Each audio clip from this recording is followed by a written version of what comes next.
The Steam Deck has changed PC gaming forever, but there's still room in the world for traditional PC gaming. Of course, by that I mean with a keyboard and mouse. Not to mention, typing just feels so much better on real physical hardware, which is the subject of today's video. We're going to be building ourselves a custom keyboard.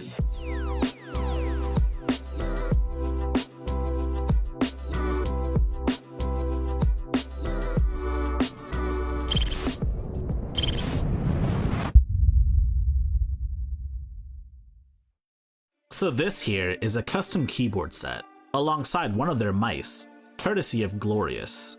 Custom keyboards are all the rage these days. If you buy a keyboard, you should make your own.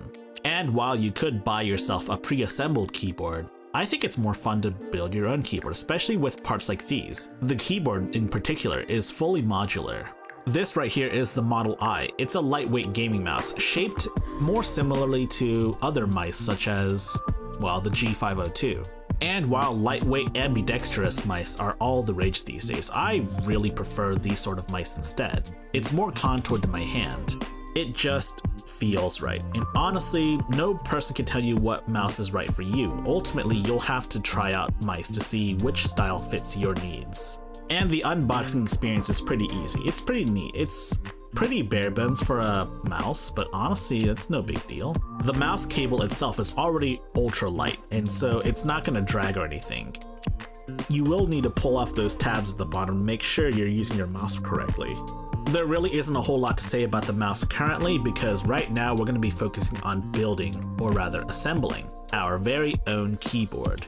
Now this says bare bones edition at the top. What does that mean? Well, by default, this particular product alone comes with no key switches, no keycaps, and most importantly, no constraints on how to build your own keyboard. Do you have a particular style of switch that you like? Do you like a certain keycap style? Well, Glorious sells this with or without keycaps and key switches. So you can customize it yourself if you want, or if you want, you could just buy a pre-assembled keyboard ready to use out of the box. There's a lot of goodies that come with this, like this cable right here. This is a USB-C cable. This is actually necessary. This right here is a key switch puller. You use that to pull switches out of your keyboard in case you want to replace any. This is a keycap puller with a special escape key. Just a little bit of added flair if you so desired. There's also some legal documentation as well as a quick start guide and a sticker.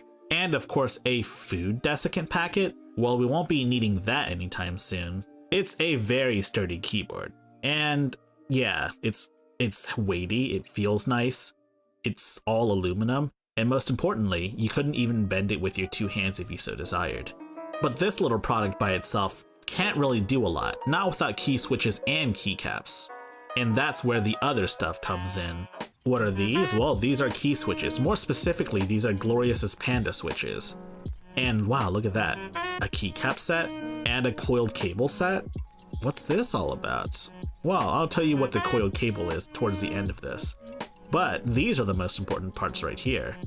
The Panda Switches. These are the stars of the show today. This Glorious Panda Switch. So Glorious Panda Switches come pre-lubed by Glorious, though if you want to lube it up yourself, you totally have the option to. I'm not going to bother with it because I don't feel like doing it.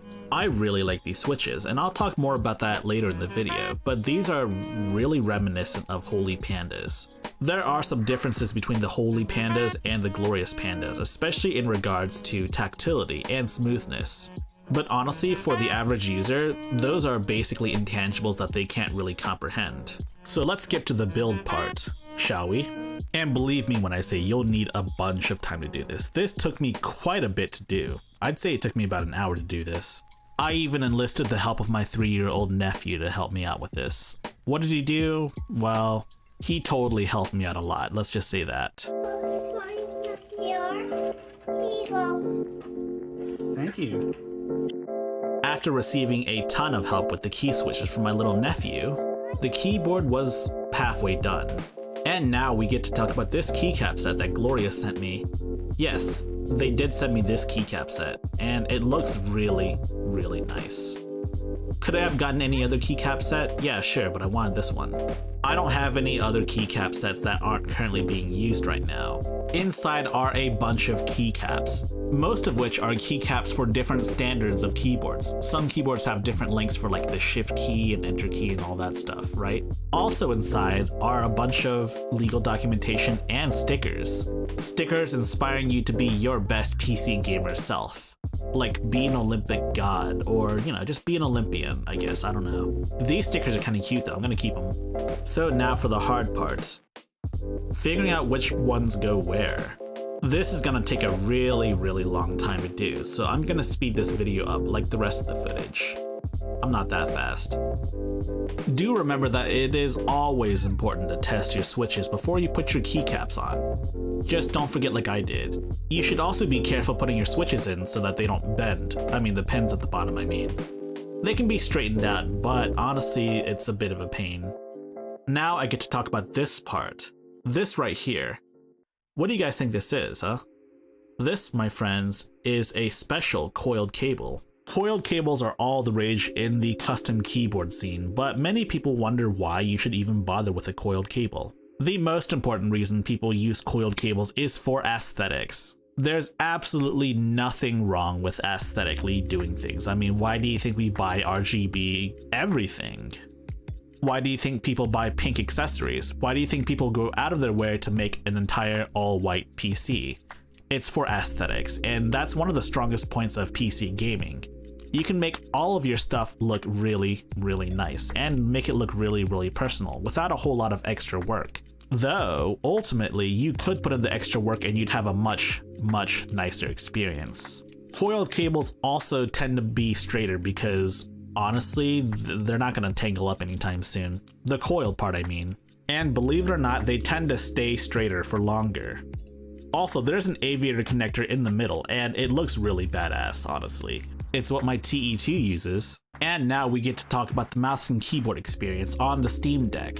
It is absolutely worth mentioning that you should get a bigger capacity charger than the standard Steam Deck one, because your dock's going to be powering all of this stuff. You're going to be powering your mouse and keyboard, and honestly, it's not going to be enough wattage.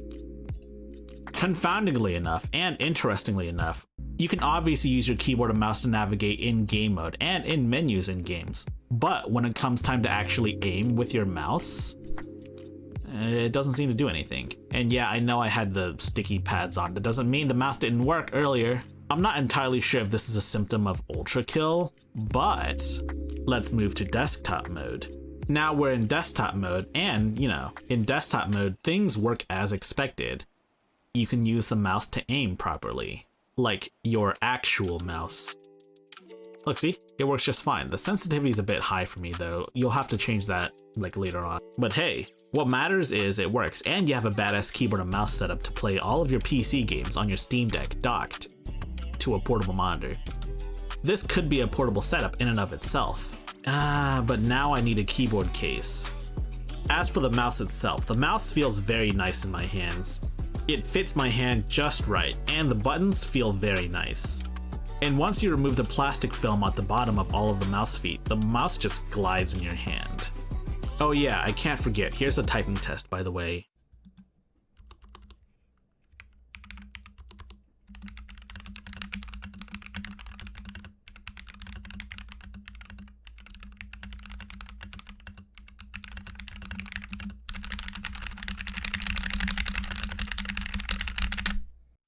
If you like high-tech low-life, you should subscribe and check out my other videos. In fact, if you like high-tech low-life, you should check out my Discord server in the description down below. It's one heck of a good time, and I know you'll like it.